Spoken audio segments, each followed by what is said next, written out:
आज प्रशिक्षण सत्र के 15वें दिन हम आपको नई बातें बताएंगे। पिछले प्रशिक्षण में आप सबों ने यह जाना कि किस प्रकार से नल जल में अगर कुछ खराबी आती है, उसकी मरम्मती करनी है। मरम्मती छोटा हो या बड़ा हो, छोटे मरम्मती को लघु मरम्मत और बड़ी मरम्मती को बड़े मरम्मत, दीर्घ मरम्मत के रूप में जाना जाता है। लघु मरम्मती करने के लिए बड़ा आसान तरीका है।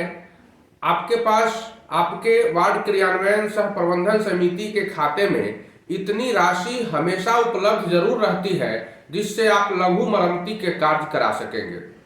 लेकिन जब दीर्घ मरम्मती की बात आती है, जैसे मैंने बताया कि नया बोरिंग करना है, बोरिंग आपका फेल हो गया किसी कारणवश, अंदर का जो फिल्टर है वो फूट गया, उस परिस्थिति में उसके अंदर बालू भर जाएगा, आपका बोरिंग खराब हो जाएगा। या फिर कोई प्राकृतिक आपदा आ गई, जैसे भूकंप आ गया, बोरिंग टूट गया, उस परिस्थिति में नए बोरिंग का निर्माण करना है। या फिर आपका स्टेजिंग टूट गया तो नया स्टेजिंग का निर्माण करना है, नया टंकी लगाना है, 100 मीटर से अधिक पाइप लगाना है। ये सब बड़ी मरम्मती के कार्य में आते हैं।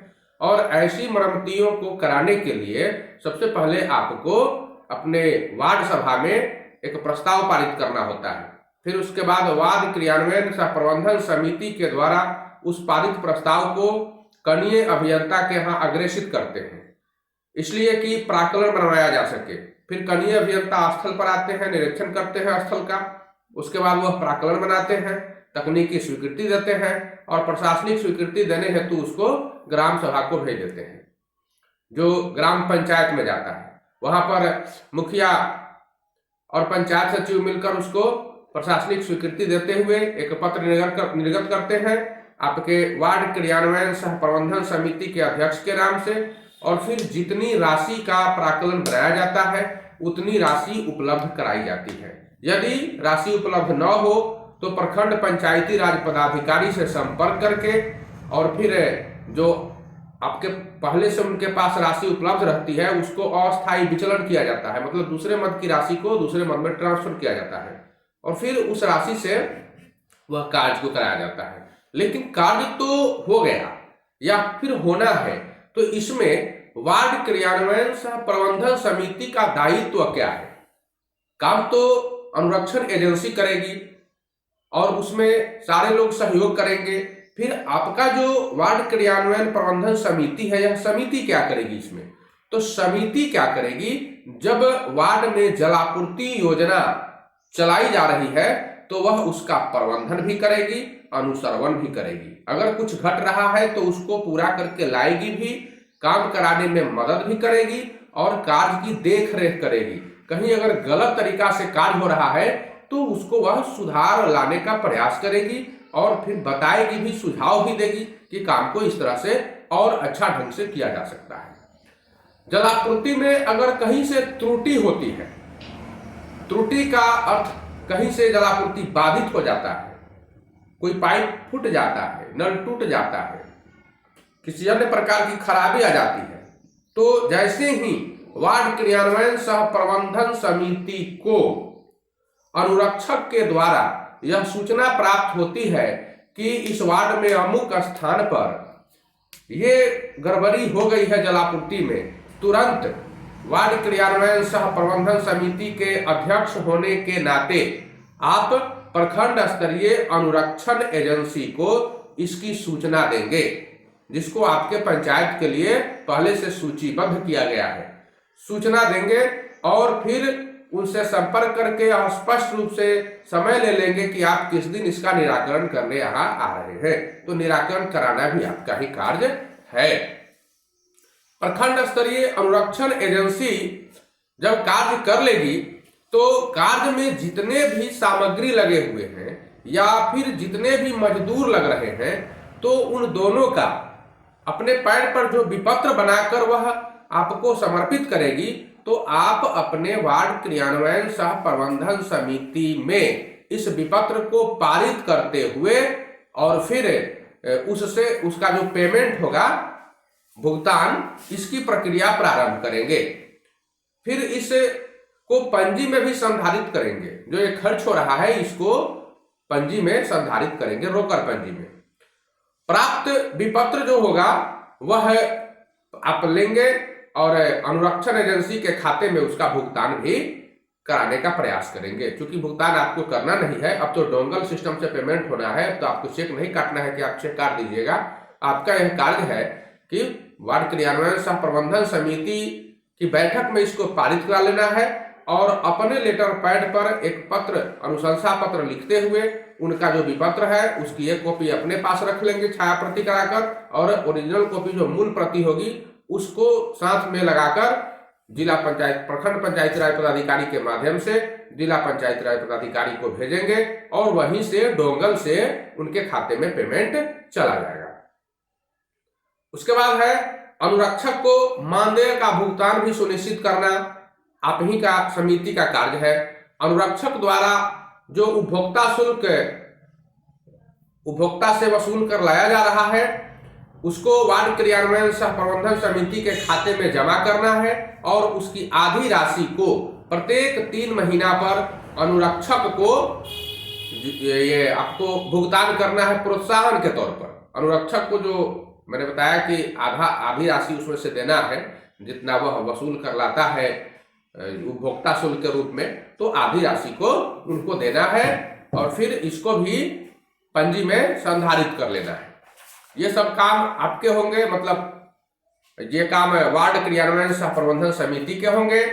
इस योजना को सुचारू रूप से संचालित करने में यदि अनुरक्षक फेल हो रहा है, आपका बहाल किया गया अनुरक्षक अगर समय से कार्य नहीं कर रहा है, पानी नहीं चला पा रहा है, वार्ड में कहीं कुछ हो रही है तो वह जाकर उस समस्या का समाधान नहीं कर रहा है जलापूर्ति में, तो फिर आप उसके मानदेय में से जुर्माना लगाते हुए कटौती कर सकते हैं। मतलब आप अपने वार्ड क्रियान्वयन सह प्रबंधन समिति की बैठक में इस प्रस्ताव को रखेंगे और उस पर जुर्माना लगाएंगे अनुरक्षक पर और फिर उसमें से उसकी राशि को काटेंगे मानदेय में से।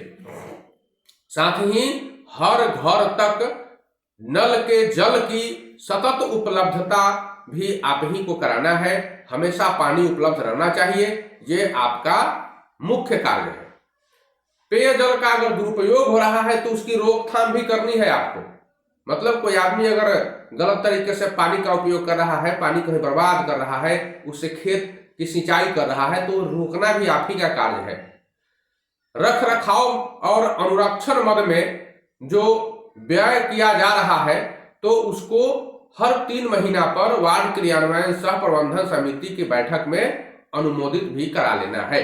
जो खर्च हो रहा है रख रखाव में, मतलब नल जल के रख रखाव में, इसको अनुमोदित आपको करा लेना है।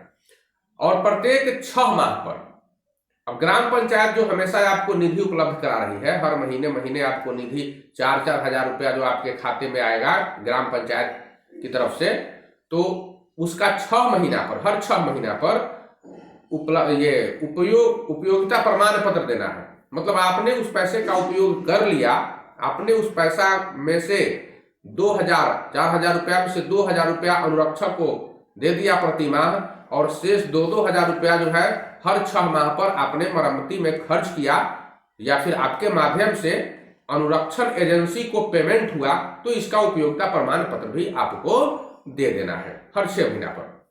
तो ये आपके कार्य है, मतलब ये वार्ड क्रियान्वयन सह प्रबंधन समिति के कार्य है। और निश्चित रूप से आप इस कार्य को करेंगे, कुशलता पूर्वक करेंगे, जिम्मेवारी पूर्वक करेंगे, जवाबदेह पूर्वक करेंगे। ये आपका जवाबदेह है, मतलब ये आपको करना है, निश्चित रूप से करना है। अब हम आगे ये जानेंगे कि मुख्यमंत्री ग्रामीण पेयजल योजना में ग्राम पंचायत का क्या दायित्व है। दायित्व तो सबका है, सिर्फ आप ही का नहीं है। आपको तो कार्यान्वयन कराना है, आपको क्रियान्वयन कराना है। वार्ड क्रियान्वयन सह प्रबंधन समिति है आपकी, आपको कार्य को करा लेना है, लेकिन अनुश्रवण करना है ग्राम पंचायत को। मुखिया और पंचायत सचिव इन दोनों को अनुश्रवण का कार्य सौंपा गया है। तो ऐसा नहीं है कि वो लोग इससे अलग हो चुके हैं। आप कार्य करेंगे तो उनको भी आपके कार्यों में सहायता करनी है। कहीं गड़बड़ी हो रही है तो सुझाव देना है, उसको ठीक कराना है और समय समय पर उनके द्वारा आपको हर प्रकार से मदद मुहैया कराना है। तो उनका दायित्व क्या है? सबसे पहला दायित्व है कि वार्ड में जलापूर्ति योजना का सतत संचालन सुनिश्चित करना है। हमेशा संचालन हो रहा है कि नहीं, उसको सुनिश्चित करना है। समय समय पर इसका अनुश्रवण करना है। और अगर आपके तथा अनुरक्षण एजेंसी के बीच किसी तरह का विवाद उत्पन्न हो जाता है तो इसको भी सुलझाना है। आप दोनों के बीच समन्वय स्थापित करना है। आपके और जनता के बीच समन्वय स्थापित करना है। दूसरा कार्य है कि वार्ड क्रियान्वयन सह प्रबंधन समिति के खाते में समय समय पर यानी प्रत्येक माह में अनुरक्षण अनुदान जो है उसको हस्तांतरित करना है।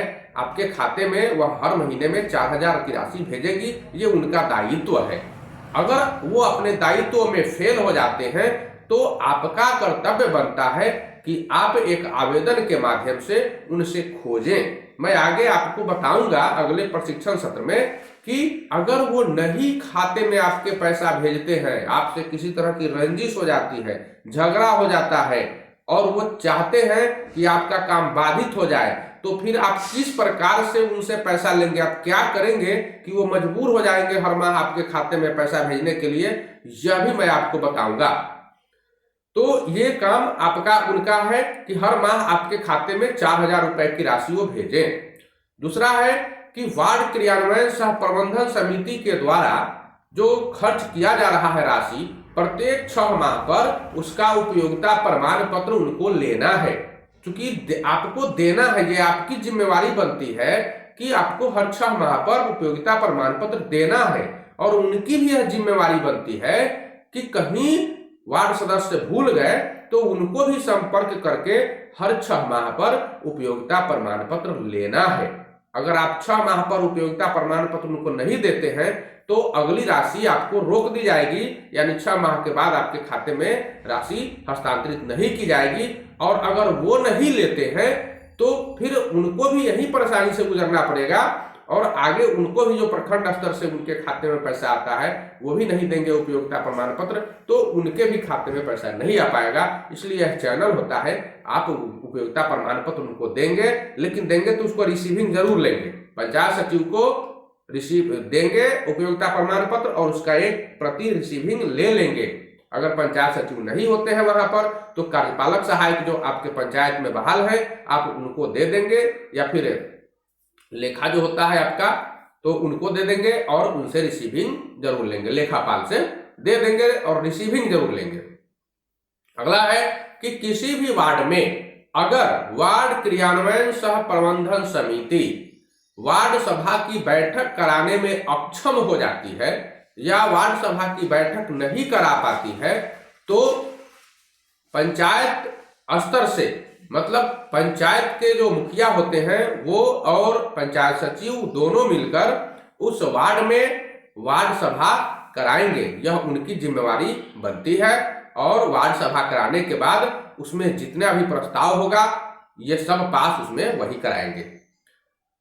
अंतिम है कि वार्ड में उपभोक्ता द्वारा अगर जलापूर्ति का और जल का अनधिकृत उपयोग किया जा रहा है, जल का दुरुपयोग किया जा रहा है, या फिर एचडीपी जो पाइप होता है काला वाला, उसमें अगर उसका जो पाइप निकाल कर अपने घरों में वो नल में लगाए हुए हैं उसमें से अगर वो मोटर लगा लेते हैं और आपके एचडीपी का पानी खींचकर अपने टंकी में जमा करते हैं तो यह भी जल का दुरुपयोग होता है और मोटर का भी दुरुपयोग कहलाता है। ऐसी परिस्थिति में उन पर जुर्माना लगाया जा सकता है, दंड अध्यारोपित किया जा सकता है और यह दंड ग्राम पंचायत अपने स्तर से उन पर लगाएगी। बता दिया था मैंने कि पहली बार गलती करने पर 150 रुपया, दूसरी बार करने पर 400 रुपया और तीसरी बार करने पर 5000 रुपया का दंड उन पर अध्यारोपित किया जाएगा। अगर पैसा देने में सक्षम नहीं है तो उन पर प्राथमिकी दर्ज कराई जाएगी। तो ये है आपके वार्ड क्रियान्वयन सह प्रबंधन समिति का दायित्व और ग्राम पंचायत का दायित्व। आशा करता हूं कि आप दोनों, मतलब वार्ड क्रियान्वयन समिति के अध्यक्ष होने के नाते आप स्वयं और आपके ग्राम पंचायत के अध्यक्ष होने के नाते मुखिया और पंचायत सचिव, ये सभी लोग मिलकर निश्चित रूप से अपनी अपनी जिम्मेवारियों का निर्वहन करेंगे और फिर अपने वार्ड को सतत ऊंचाई पर ले जाने का प्रयास करेंगे। धन्यवाद।